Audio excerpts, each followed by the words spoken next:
Um, I'm not going to be talking about modernity, except for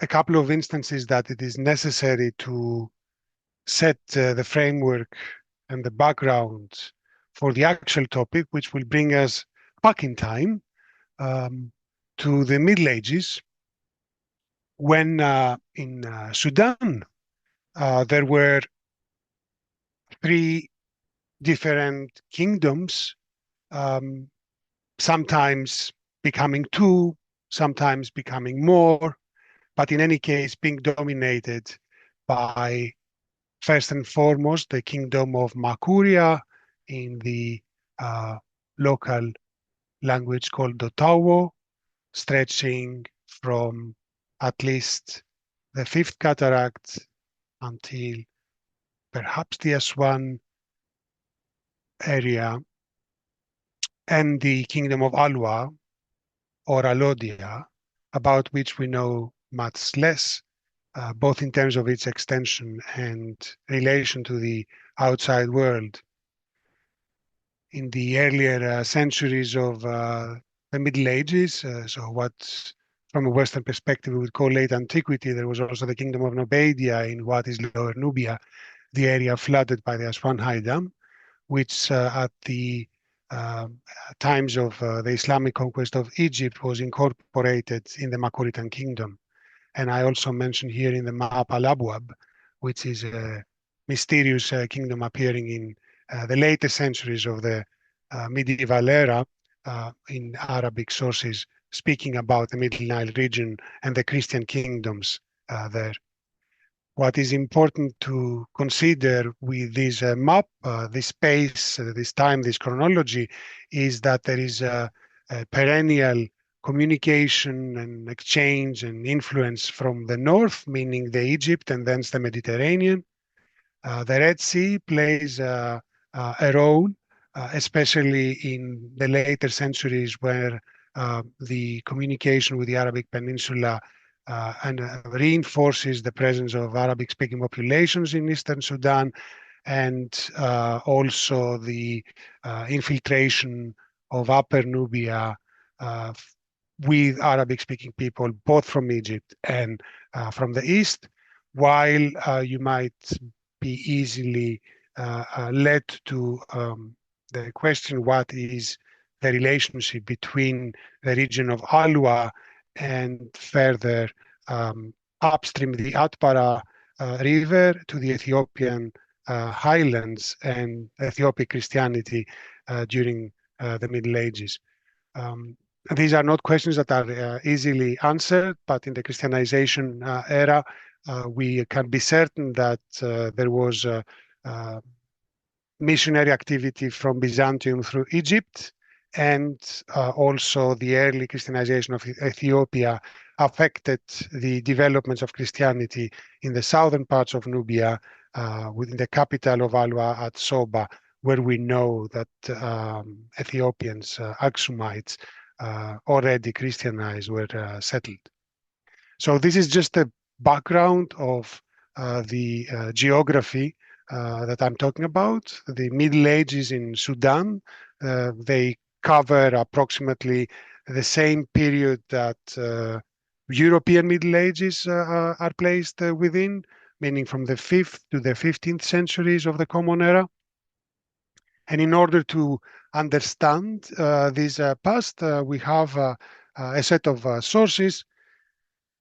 Most importantly, archaeology, which is by itself an exercise in finding out about time, because the archaeological stratigraphy is a superposition of time periods, the earliest ones being deepest in the ground, and therefore need to be accessed after having understood the periods that are superimposed. This doesn't mean that those that are the cultural phenomena that are coming later are more important than the ones that are before, nor that the earlier ones explain better what's happening today. But archaeology is exactly the proof of the importance of this continuum of time, and the archaeological record produces for us one of the most important keys for being able to, through our sources, understand the development of a given cultural phenomenon that we are examining. And in this case, it's time. And so how do we do it from our standpoint? If especially we're not archaeologists, then most of us would go to museum, would see artifacts, would read texts exhibited on stone or on parchment, on papyrus that are exhibited in this museum. And I'm showing here a picture of the Sudan National Museum because this is one of the topics that I would have liked to have the time to explore more with you today. But it is not going to happen.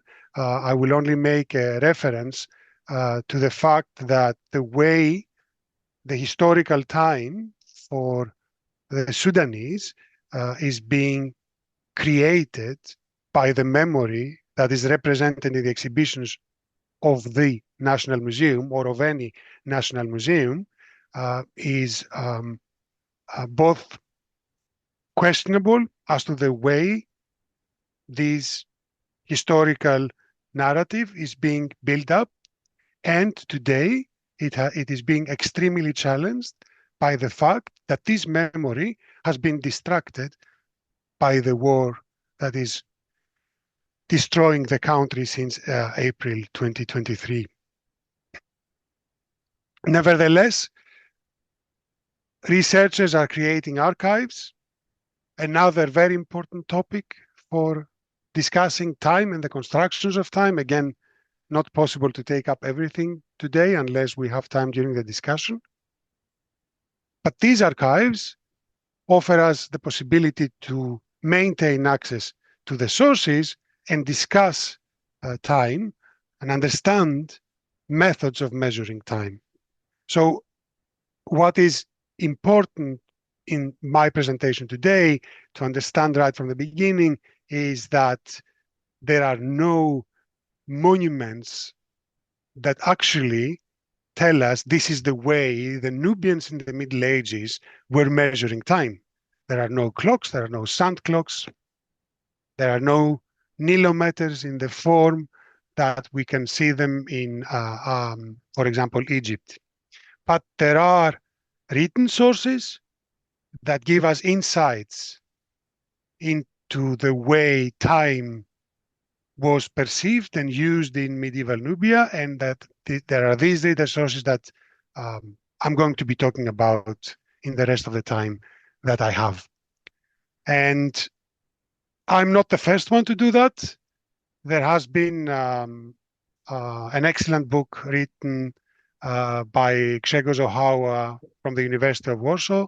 He is the moderator of the database for medieval Nubian texts, the best tool we have for accessing texts from Christian Nubia, from medieval Nubia, and he published an elaborated form of his thesis called Chronological Systems of Christian Nubia, where he divides the material in annual dating methods and calendrical systems, presenting the annual dating methods as the system of counting time based on the era of Diocletian, which begins with Diocletian's reign in 284, which also coincides in the identity and memory of Christians in the Nile Valley with the martyrdoms of the Christians, and therefore is called also the era of the martyrs. So a year 11 of the era of the martyrs would be the year 295 CE. The indictional system is imported from Byzantium, and it was originally a fiscal system, a system for counting taxation years in circles of 5 years. It doesn't help us a lot because it doesn't refer to a concrete year, but into these periods of 5 years, which of the 5 are referenced. Interestingly, we also have the system dating references to the era of the Saracens, which is the system, appearing in inscriptional material from only the northern part of Nubia, showing that this was an influence coming from the already Islamized Egyptian kingdom. There are then three different Christian era systems: the beginning of the world, the incarnation of Christ, and the Paschal dating system. Quite complicated. I will not be able to tackle this now unless I use all my time to analyze these three systems.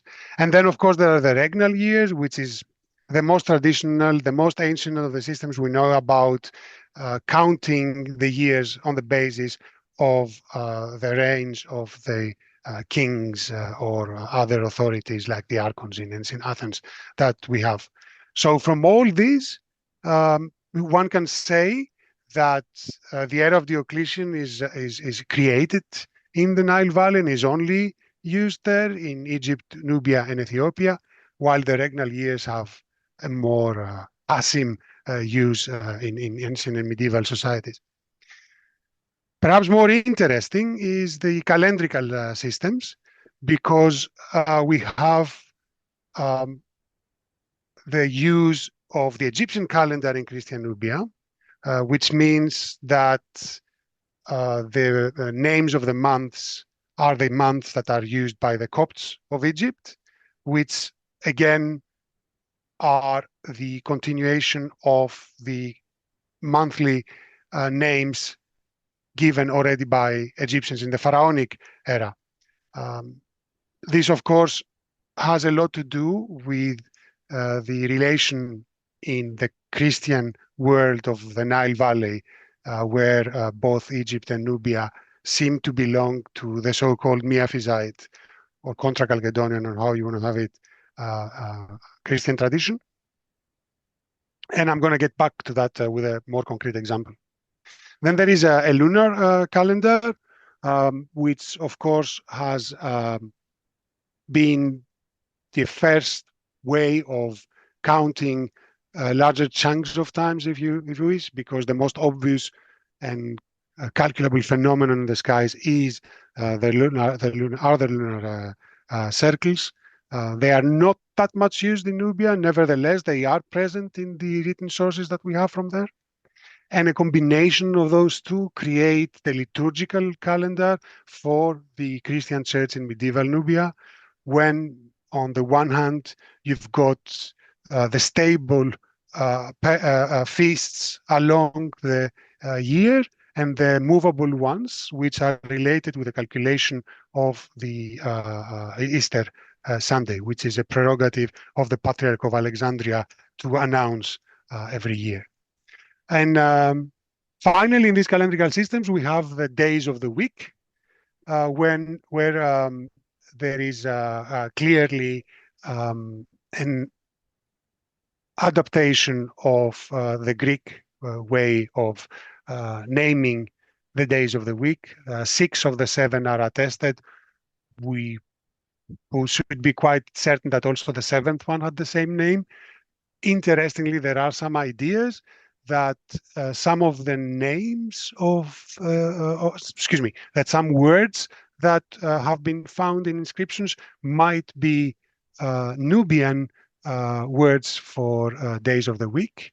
And interestingly, it might even be stretching back to the Meroitic era. Now, presented all this material, I'm gonna take 4 very short case studies from work that I have done on sources from Christian Nubia. I'm not gonna take that much time, so bear with me, because this is perhaps where some interesting points for departing into a discussion can be found.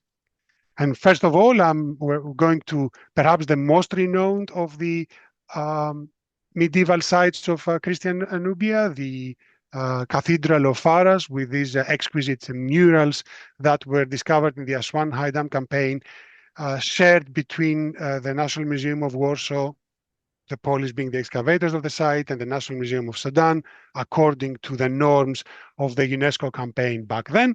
And in one of the chapels in this church, we have a Christ Emmanuel standing and blessing with his right hand, while here on his left side, you see a list of words. This is the chronology of the bishops of Faras, referring back to the Diocletian system in order to be able to date their reigns. But it's definite that although this is a commemoration of a sort, this at the same time provides us an insight into the way history for the Nubians might have been narrated. And it's important to underline here that despite the hundreds or even thousands of written sources for Christian Nubia that we have, there is no record of historiographical works being produced until we arrive at the very end of Christian Nubia, the fall of Alwa to the Islamic world, and the creation of the Funch kingdom that creates the first Funch chronicle, in my mind, most probably part of the move into creating chronicles that also appears in Eastern Sudan more generally. So the most important of the written sources that we have from Christian Nubia are the funerary inscriptions. And I'm showing you here one of the funerary stela of a bishop from Faras. And what is important is that if we would try to commemorate the death of someone today, we would primarily speak about the year of their birth and the year of their death. This is not important in all the cases in Nubia. For example, this inscription only names the years that this bishop was on his throne, the years of his life, but with no chronological terms, although as we saw, they had the means of doing that. And then, which is more important, you have the reference to the day of the month that this bishop died. And this is something that always appears on the inscriptions. Out of hundreds, perhaps there is a couple that do not have that. And this is because the importance of the commemoration was not in the year, but it was on the day of the year that the deceased would be commemorated by the religious community. So we speak about this year. What is the year for the Nubians? The year for the Nubians is beginning as today in the Coptic Church with the flooding of the Nile, which is the source of all life in this region of the world. And the beginning of this year is today, mid-September. This has to do with the shift from the Julian to the Gregorian calendar, while in the Middle Ages it was on the 29th of August. And I'm showing you here a document from the site of the monastery of Castre Luis, very near Faras, where we have preserved in Coptic, with some of the earliest intrusions of Old Nubian that we know of, the properties that were run by this monastery, owned and run by this monastery, and they were receiving taxes from the users of these lands based on the annual product, and the annual product, as can be seen here, Jine Tot Satot, is calculated from the month of Tot to the month of Tot, the month of Tot being the one beginning on the 29th of August in Egypt and Nubia. So the year is understood for the Nubians in their praxis of agriculture, economy, as beginning with the flooding in the late August, beginning of September. And this flooding is of importance also for a variety of other things, like, for example, the protection of the land in cases of very high Niles, as they are called. And so here you see me overlooking a cliff on the island of Sai in northern Sudan. This is the second largest island on the Nile. And I am trying to record inscriptions like the one that you see here, which says Ioannou Vasileos in two abbreviated forms. The same name appears here and further down. And this is why. This is because on the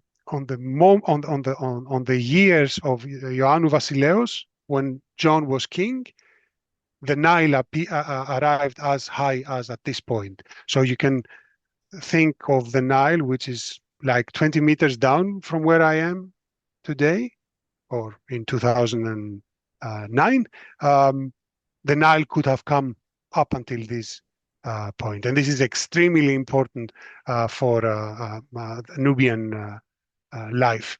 And just to bring us a bit back into the architectural aspect of our meeting, the reason why these inscriptions are found in this area is because this was the port of Sai Island in medieval times, and it was very important to have installations for the high Nile. So we don't know where the low Nile's port was, but at least for the high Nile ones, it was where I'm standing. So to conclude, there is unfortunately no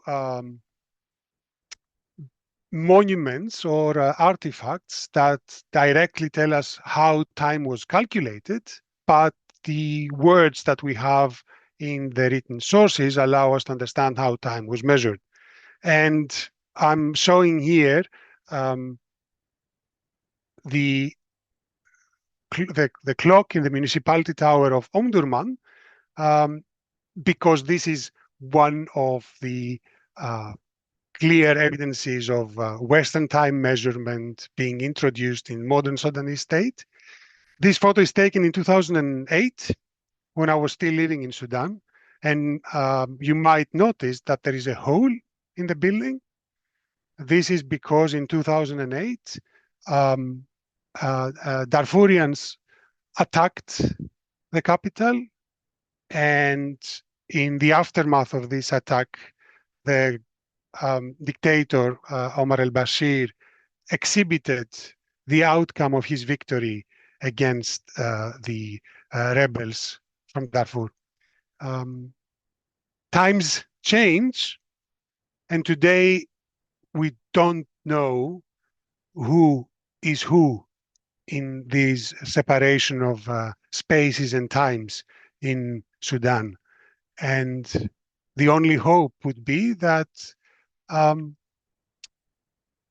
there will not be more of that to see, and that those who can both revive the traditional lifestyle and time reckoning that perhaps Noor was referring to can go back and restart from where things were in 2019, and then eventually also as archaeologists with life in the ruins can find a way to continue researching this very exciting Sudanese past that I wanted to share with you today in these minutes that I stole from the rest of the group.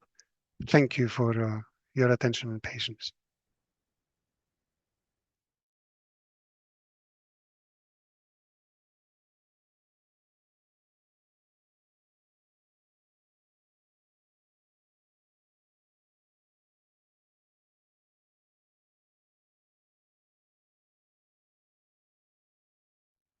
Thank you, and thank you, Alexander, as well, because really it is quite interesting intervention. And considering that, I will present also a topic quite related to the presentation of your intervention. My title is about religious structure and the order of time shaping power structure in colonial and post-colonial Sudan. So my starting point is the Magaran mosque, which was like founded at 1317, at the time that the first Muslim king in Maqarra, which this is a very local name, and I think this name brought from Arabic language after um, the big migration that came inside Sudan during the time of Christian kingdom, as Alexander earlier mentioned. And here I just like focused on Al-Maqarra, and I'm just focused on this mosque because it represents a type of a new power that entered to the Christian kingdoms inside Sudan. And also because mosque, it represents this a new religion. What I mean a new, I mean Islam, because Islam entered in Sudan at that time, at the beginning of 14th century, as well as later on the Muslim kingdom, or what it named like a Muslim kingdom of Sinar. It was established later at 1405. But the Mosque of Al-Maqarra represent really a crucial moment in Sudan history at the medieval time, I argue here in this presentation. So I think if we try like tracing the foundation of this structure, architectures of religion, we could like analyze and find our history in a new layers and a new lens, as we could like understand how power as well found with those architecture, with the religious architectures.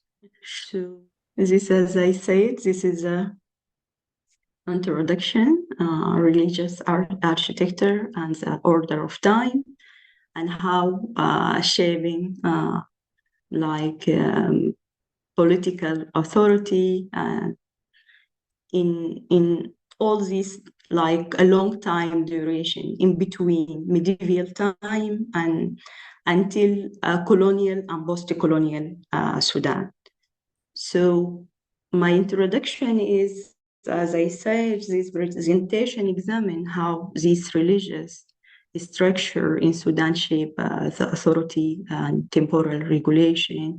And I will focus, of course, not in all those structure and building, but I will focus in a specific type of buildings that built by the authority itself during a different era in Sudan, in medieval and modern period as well in Sudan.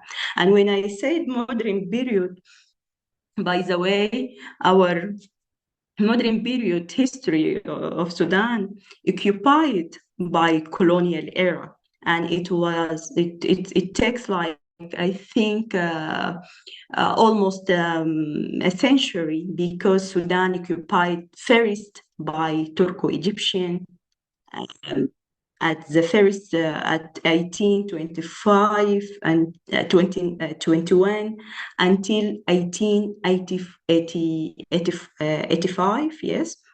And then we reoccupied again by the second colonial, which started at 1898, ended until 1955. And I think this is like a huge duration of time that Sudan occupied by both type of colonial rule. So this as well affected in how our religious structure will be established or was established in Sudan during all this time. So I will explore in this during this presentation how build religions form those type of structure of power and how mediating the relationship between sacred time as the sacred time also intervened in a time of political order and how political sovereignty it will be like represented and how also people affect by this type of a new regulation of time in between Christianity and also Muslim Islamic type of duration. Oh, sorry. Okay. As you see, I try to like mix it in between the two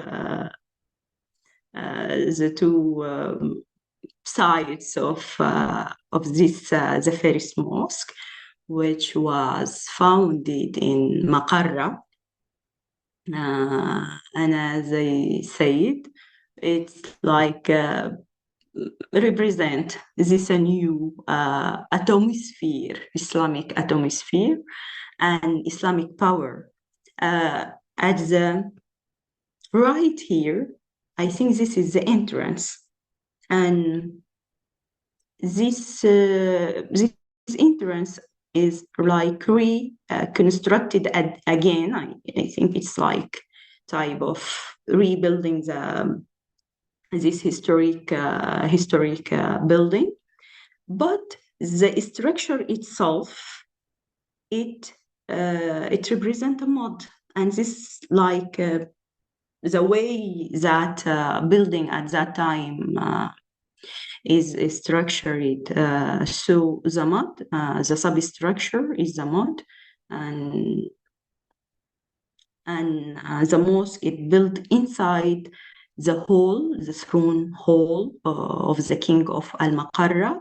And as I said, this is the first king of Al-Maqarra who manifest Islam as his own religion. And at that time, we could say Christian building, the churches, it was like outside of the palace, and it represents type of separation of the religious power from the political power.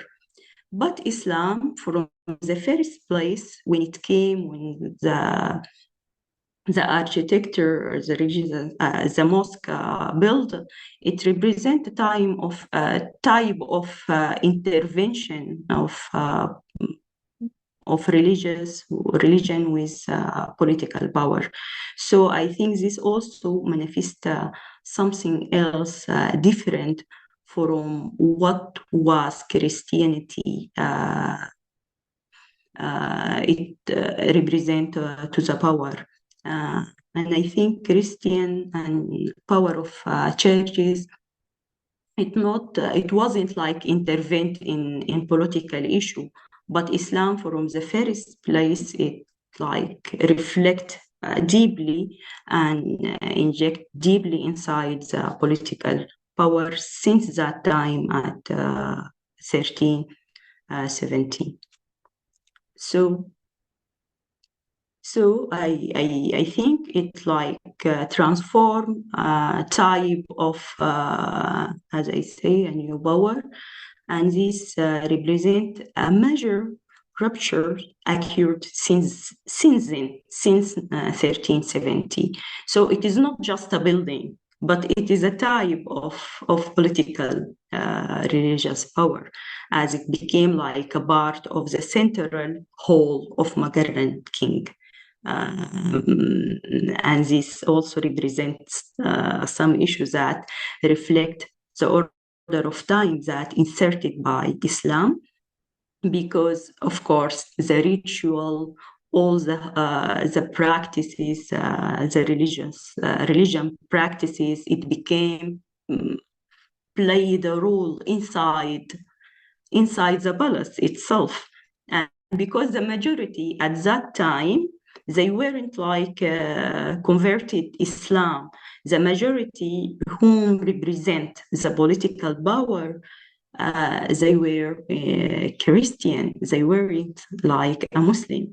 But the king itself, because he was a Muslim, he have the power and have the authority to build this mosque inside the palace. So this introduced, as I said, not like a theology, a new political theology, but as well, it's like represent a new time that intertwined with the state time.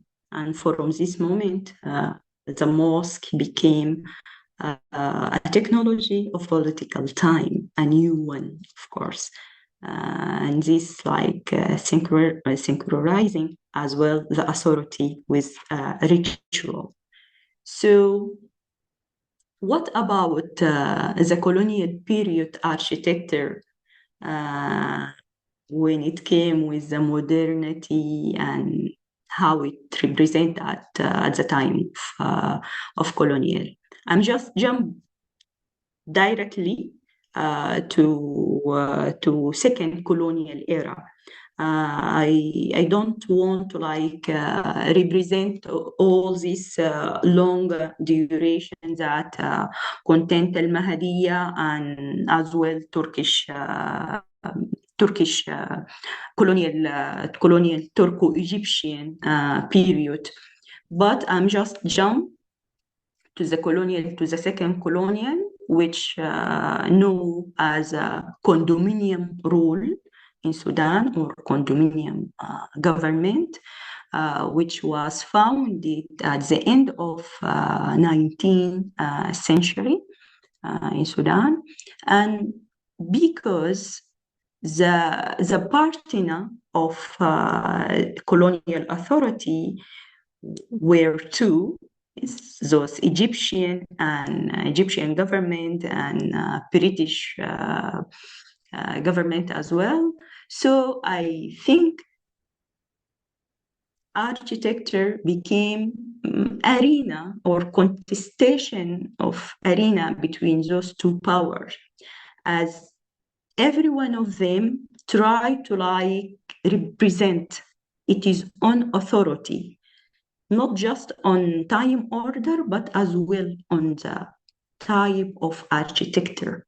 So we could observe two types of architecture building represent or build at that time.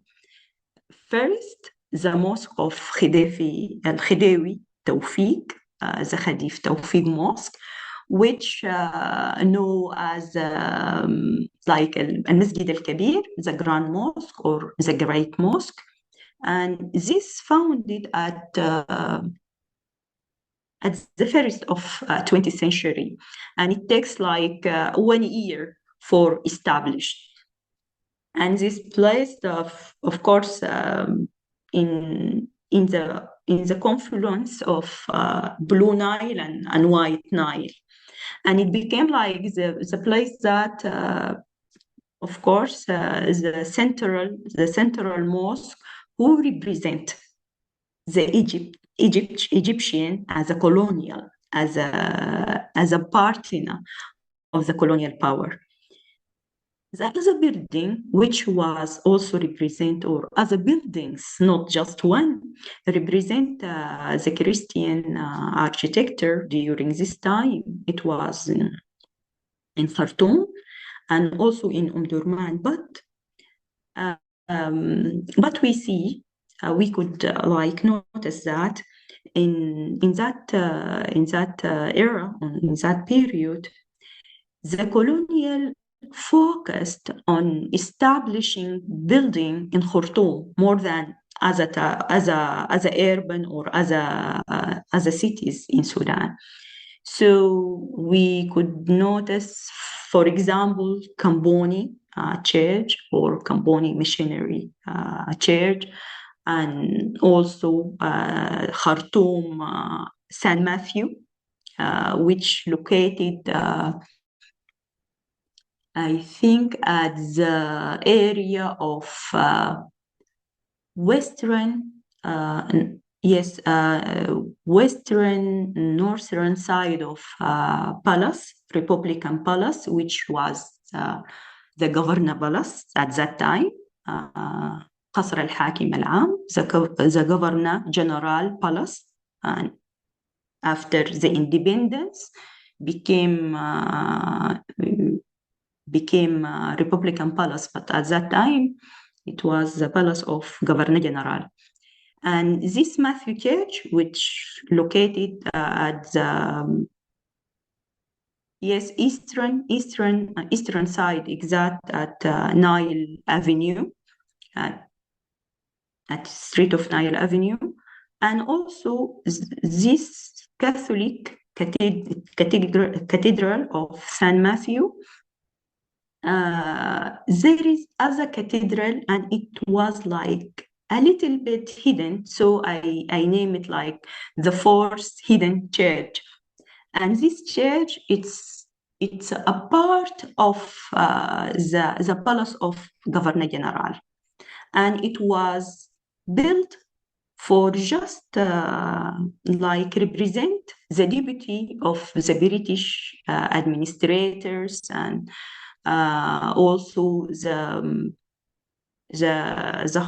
Khartoumian foreign residents at that time, and as well the deputy of the Sudan government, which represent, of course, the colonial power. So those type of architectures represent as well political authority, not established for the sake of people, of Sudanese people, but they were established to manifest how power shaped in Sudan during those era.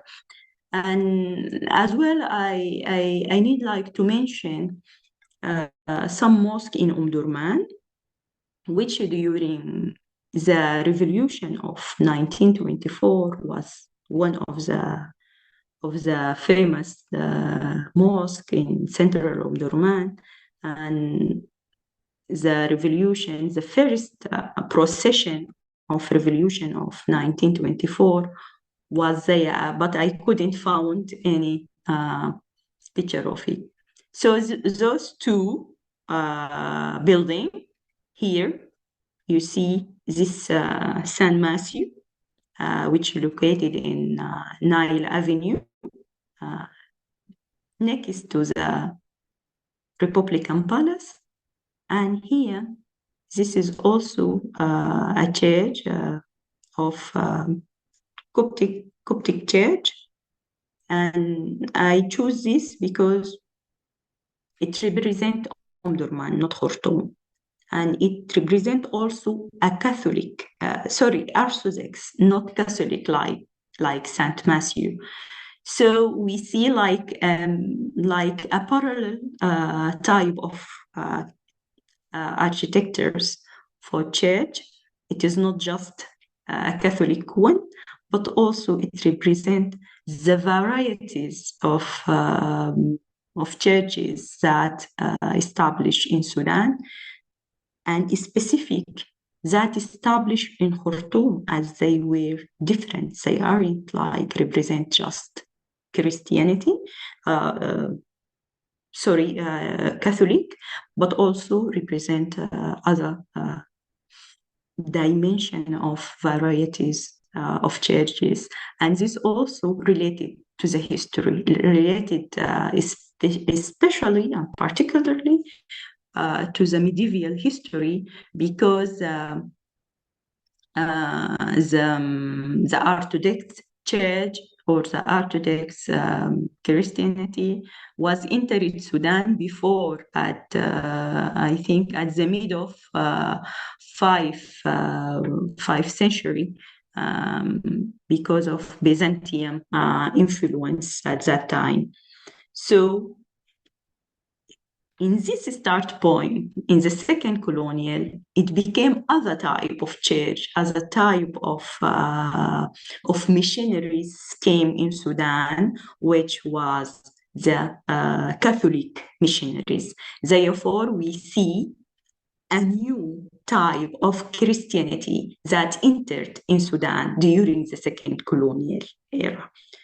And therefore, this representation, it represents not just a structure, not just a building, but also linked directly with how also religious influence, how political influence, how those buildings represent this type of different power and this type of different machineries and those different, of course, calendar and ritual and ceremony and as well religious and cultures. So I will go. We could say, as we represent those very like different type of architectures, we could say during the post-colonial, the continuity and interruption and ruptures became face for this period. And after independence, the religious structure continued, of course, to shape what was started from the first place to shape it, considering time, considering identity and urban identity, considering as well how political symbolism of power by this architecture, and also, of course, social reason. In other way, we could say that mosque also remained like central to the state ritual as well, and to public gather, but also to political mobilization. As I mentioned, during the revolution of 1924, the mosque became a start point of mobilized people to make a manifestation. And the first manifestation to that revolution was held after the funeral of one of Egyptian Ma'mur during that time. Therefore, I stressed again this structure represent the partner of or the colonial partner and their contestation, and how they try to like attract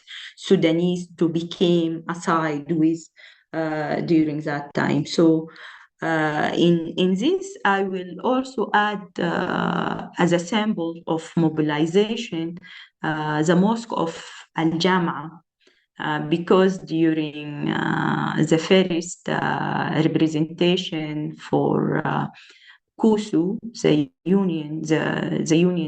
the student union in Khartoum University by Islamists, they established Al-Jama Mosque, the University of Khartoum Mosque, which is located at the end of the Al-Jama Street, at the end of Al-Jama Street at eastern side.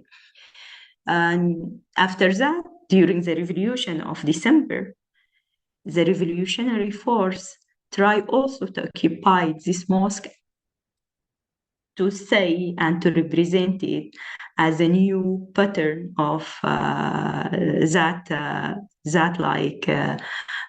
represent the revolutionary power and the revolutionary slogan of freedom and justice. So from the first place, this mosque became like, even they say, liberated.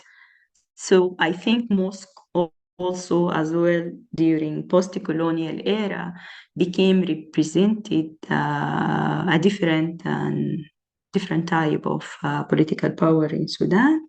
And I will end by that religious structure in Sudan cannot be understood just as a reflection of belief, but as well as a reflection of power, whether in colonial or post-colonial or even in medieval time. And it became like a material, not a material just for archive, that we could classified or classified the time of the duration of time, but also it became like a political transformation and a spatial expression of authority and a temporal mechanism that organize collective life. So by tracing all this type of evaluation and different establishing and different architecture across the time and across the century of Sudan, we could cover, of course, how religious power is structured and shaped and how continued in shaping our political and social landscape. And also, I just want to mention the last point, how also this structure will destroy it at all during this war, because nowadays we haven't any type of Republican palace in Khartoum. And I think there is like a huge destruction happened to many mosques and many churches in Khartoum, especially because they were located at the heart zone of the conflict. And there is, I think, many reports as I see and as I consulted, many reports prove this at this point.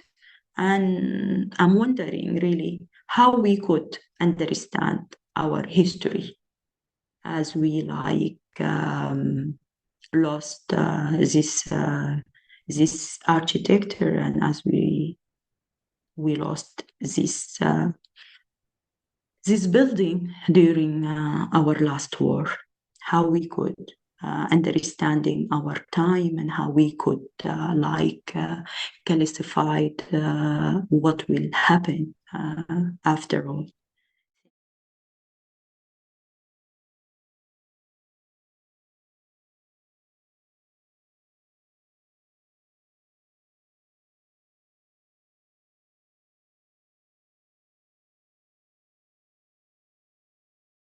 Thank you for having us. We'll be discussing the process and thinking behind our piece, Horn of Africa, Fracturing Timelines, which was originally published on the Funambulist issue. They have clocks, we have time, which Leopold presented earlier. And we'll also talk about our short story, The Horn of Africa Grounds on Proof, which we published alongside a more extensive essay called The Afro-Cosmologist Treatise on the Astrolabe on Efflux Cosmic Bulletin.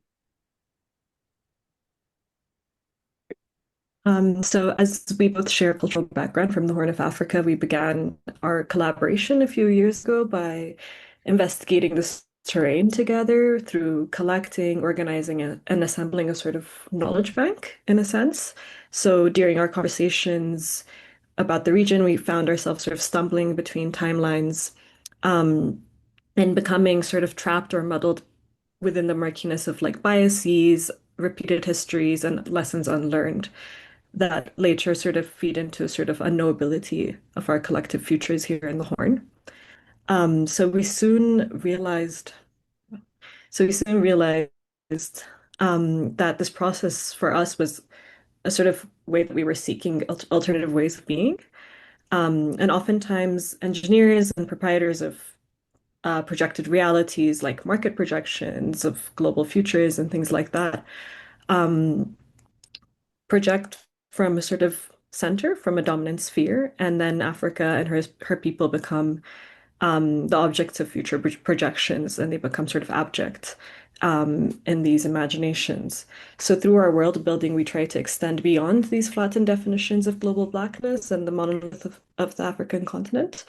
And we also try to escape a sort of dread and the sort of determinism or fixity of these political projections and of our normative present.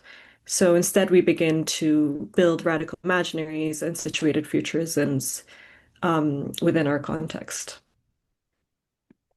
And to give you a little bit of context about the Horn of Africa, it's made up of mainly four countries: Ethiopia, Eritrea, Djibouti, and Somalia. Sometimes Sudan and Kenya and South Sudan are also in that discussion, but for our research, we primarily focused on the four countries. So a little bit of background about Somalia. It's suffered since the late early 90s. It suffered a tumultuous cycle of violence and instability since the civil war, with the northern state of Somaliland self-declaring its independence. I'm sure we've all seen in the news recently with Israel's controversial recognition of Somaliland, which has escalated tensions in the northern Somali peninsula even further, and it's further intensified secessionist aims and opposition. However, there are still various ongoing humanitarian crises and internally displaced people throughout the Somali people's lands, which has resulted from violence between the Somali government, supported by the African Union, called the African Union Mission in Somalia, or AMISOM, against the fight against the terrorist group Al-Shabaab. And all of this has resulted in the fragility of a state, which has led to a fractured federal system with a fragile central government and a people who are caught between the power play of nations such as the UAE, Ethiopia, the West, and the US. So Ethiopia also within the Horn of Africa, now called the Federal Democratic Republic of Ethiopia, was shaped by the Abyssinian Empire, which stretches back into antiquity, and kind of formed as a nation state over time through imperial conquest and through expansion into by subsuming territories around it, extending from the highlands. And now the country faces domestic instability, the aftermath of a war that began in 2020, a genocide in the north, and also the ramifications of its own imperial history and how it's positioned within sort of global blackness as the only non-colonized African country, but that also leads into sort of exceptionalism, and denial of certain truths. And then the neighboring country, Eritrea, which has been engaged in a 30-year war of independence against Ethiopia, finally succeeding in 1993, has been ruled by the same dictatorship since then, and is one of the most repressive and isolationist regimes in the world, but also still has ongoing border tensions with Ethiopia and also engaged in the war in 2020. And its human rights violations have resulted in one of the largest non-wartime mass exoduses of this century, with Eritreans making up a third of African migrants crossing the Mediterranean Sea.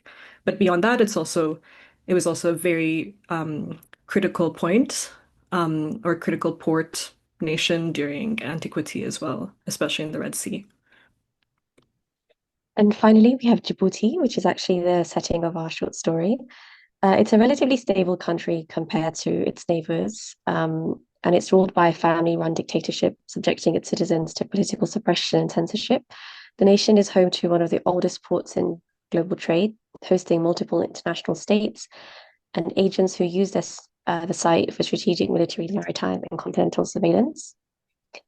It's situated in a strategic point on the northeast coast in the Horn of Africa, due to its proximity to the Bab and Mandeb Strait, and then obviously the Arabian Peninsula, with its shipping route being strategic for the Gulf of Aden.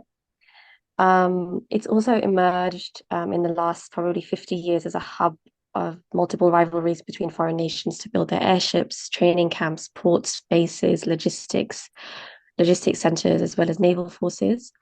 And all of this attracts international funds and investments. So you can imagine that the result of that is it's one of the only places in the world with at least 8 foreign military bases coming from countries like the US, China, Japan, France, Italy, and more. So we can see the region in the Horn of Africa is characterized by repressive regimes, continuous state and non-state insurgencies, vulnerability to unchecked violence, resulting in a large-scale internal and external displacements, and continuous border conflicts and skirmishes. There's also resource scarcity with land and water, ecological fragmentation, recurring droughts, lack of mobility, and continuous environmental degradation, which results in further internally displaced peoples and international refugees. So we are caught in this catastrophe in a way, or continuous crises. But at the same time, there are the architectural heritage sites, which include places of worship and archaeological artifacts, which all are at risk of destruction and permanent damage. And all of this threatens to dispossess communities from their collective histories and undo centuries of research and potential discoveries. So these local histories continue to be a point of contention in the region, manifesting in deep fissures along ethnic lines, borders between countries, and then also divergent ideologies. But this also raises a question of the validity of these sort of Western-style nation building or nation states that are then imposed upon people who have their own conceptions of time, identity, and community and governance. So these state protocols continue to redraw and regulate territories, thereby controlling the mobility of people and the contact between each other, especially if nomadic and agrarian people who are widely dispersed across the borders in the region. And through our short story, we personify the land and treat the land as a sentient being, capable of feeling desire and memory. We begin by zooming out geographically and geologically, and by asking ourselves, what is the view of the present from the Earth's positional perspective? If the Earth has desires and wants and needs and opinions and complaints, what would it say? And one thing that is happening in the Horn of Africa and throughout East Africa, starting from northern Eritrea, is the Great Rift Valley, in particular to the Horn of Africa, is the East African Rift. So the East African Rift is an active continental rift made up of a series of rift basins that meet at the Red Sea and the Gulf of Aden in the north before turning inland into the Ethiopian highlands and further down to Mozambique. And what this means is that tectonic plates are consistently literally severing and drifting apart. And what you have is the Afar Triple Junction, which is located in the divergent plate boundary of the Nubian, Somali, and Arabian plates in the northernmost point of the East African Rift. And geologists have estimated that in around 10 million years, the Red Sea will enter the areas surrounding the Afar Depression, or in northern Ethiopia, northeastern Ethiopia, and ultimately submerge literally the whole length of Eastern Africa, forming a whole new ocean. And since about 2005, seismologists have seen that there is a continuous diverging plate. And once this new ocean forms, there'll be a whole new continent formed. So a whole new continent starting from modern day Eritrea all the way down to southeastern Africa, down to Mozambique. And in fact, actually, I don't know if you've paid attention to the news, but in November of 2025, so 2 months ago, the volcano in northern Ethiopia called Haile Gubbi, which is in the Afar region, erupted unexpectedly in November 2025. And this is, again, because of this continuous rifting, and this will continue to happen. So here is a photo before the eruption, I think around November 15th. And then here is a photo after the eruption. So you can see it's already happening right under our feet. So because of this fascinating geological phenomena, we juxtapose the divergence of the Earth and its vast geologic time with our immediate human time. And what happens is there's an ecological story against the Anthropocene, where we're not centering human experience. Humans are not the central character. It is all about primarily the Earth. And when we use the geologic activity as our site, the rifting is then suffered by our narrator, who is the Earth, right? They feel the results of this rift, this literal severing on its body. And the sentient Earth, who has unwillingly undergone the astronomical transformation in the past is now subject to the whims of smaller organisms like humans that roam on its surface, and in the future is fated to be undone again. So through this narrative, we've entangled the definitions of land, architecture, and geology. And our narrator is not merely the building Plas Manilic in Djibouti, which is our site, nor are they just the plot of land it was constructed on, but instead a fragment of the earth with unclear boundaries. It ends where others begin, undergoing redefinition, undoing and destruction continuously. So through our time traveler, so essentially our short story is made up, as Nasra mentioned, of a narrator, which is the sentient earth, and then the apparatus for like sort of moving along the plot, which is the planetary astrolabe, and then our protagonists, which are the time travelers. And one of our time travelers is Leo Africanus, a 16th century Andalusian diplomat who is said to have published the sort of first or most comprehensive geography of Africa. It's called The Description of Africa. And the text is the earliest account of the continent, but it's also there's a lot of sort of speculation into the crediting of this author, whether he was in fact real at all or like a mythical figure, or if, like many travelers during his time, these accounts of travels through the continent were not necessarily informed by his actual lived experience, but rather through exchanges in taverns with other travelers and made up of borrowed stories and fictions in many ways. So in that sense, we found a sort of like opening within history or opening of like uncertainty in order to sort of pluck Leo Africanus from his own historical context and bring him into the landscape of the Horn of Africa, where he may have been or may have claimed to have gone.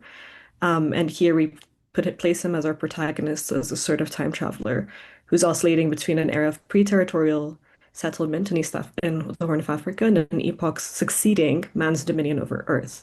So in the case of the nomad, the traveler, the vagabond, the body itself becomes a measuring tool. It's able to roam between liminal spaces, allowing itself to mutate and reinvent itself and encompass multiple selves, unconcerned with subduing chaos and nature. So here we sort of relinquish this desire for accuracy and this historiography in order to claim sort of this like freedom within fiction. Um, so yeah, we take advantage of these gaps of knowledge in a way and sort of hijack these timelines and these tools or apparatuses to serve our fictional radical imaginaries. So traditionally, the classical planispheric astrolabe is an ancient astronomical device which was used to measure distances between celestial bodies in order to determine local time. Local time also used for agricultural practices, but also for prayer times and other things. So the accuracy of the device was always subject to the limits of observational and systematic errors. So rather than being sort of concerned with the possibility of error or estimation, this gives us a sort of opening for playful interrogation. How do we measure what has yet to happen? So we utilize the astrolabe as an embodiment of our cosmology. The astrolabe is often described as a universe in your palm. It's composed of a web of relations, and our story is an assemblage of divergent worldviews and timelines. So the astrolabe for us is a sort of diagram or cosmogram illustrating these intersections by functioning as a device for navigation through this new terrain, and not just for practical navigation. So, Go ahead. sorry, Go ahead. Yeah. can you hear me? Yeah, go ahead. So what do we mean by cosmology? Generally speaking, cosmology is defined as a study concerned with the chronology of the cosmos. However, everything has a cosmic background, and as in our existence in relation to the heavens or the cosmos, but also towards our relationship with power, laws, and hierarchies in social relations that can often seem fixed, like the laws of the universe. And these definitions of cosmology inevitably affect our situatedness and our relationship with the earth, as well as spatial organizations that we see in cartography and in architecture. And in this era of violently mismatched absolutes, the astrolabe becomes a navigational tool for finding oneself in an approximated reality. So we ask ourselves, and we ask through this research, what realities can we cultivate, comprehend, and invent using analytical Afrofuturist and African futurist tools? As the sentient Earth narrates in our short story, to quote, "Veils of imagination serve as refuge from the lurking tyrannies of entropy." Our cosmology becomes a freedom language to reorient ourselves and escape planetary pessimism. Its purpose is to imagine a world where the people in the Horn of Africa have agency, not bound by violent cartographies, capitalist laws, and estrangement from their land and seas. As we're always concerned with surviving the present, colonization and violent repressions take away our ability to imagine beyond the possible. So within our short story and our Funambulist article, we've ruminated on the poetics of time. So we try to move away from the learned uniformity or mundanity of the capitalist time clock and towards these sort of neo-temporal scales that are beyond our own understanding and beyond our own scale. So we sort of move into move into a space that brings us into tension with a geological time space. And we're narrating an ecological story against a singular Anthropocene. So where the anthro or the human, as Sylvia Wynter would call like the overrepresented man, is a central character to existence. In his hands, the future lies. So in this case, he's kind of subject to the Earth's wants and needs. So by implicating the singular character in the motions of planetary existence and casting the Earth as a knowing antagonist in the network of regional human politics and diplomacy, we've devised the world within sort of nested realities in which our agents can destroy our normative realities to build a world anew. So human history is often understood as a series of discrete events, but through fictive time travel and unruly environments, we seek to unravel that into tailgating timelines and myths projected onto planes of unproof. As our narrator, the sentient Earth, states, the cycle of destruction sees ways everywhere, unconcerned with the vastness of geologic time, let alone futile human urgency. So why stay within the realms of the believable? We're concerned with the mastery of time, yet as we state in the Funambulist text, Horn of Africa Fracturing Timelines, our intention is not to erase or revise human history or to begin new from crisis, but rather to reassert belonging in approximate reality through fiction. There's no coherence, no human story without tension. So what we're trying to do is to enter realms of confusion using myth-making and difficult pasts, approximating for multiple truths that can exist at the same time. Thank you. Thank you.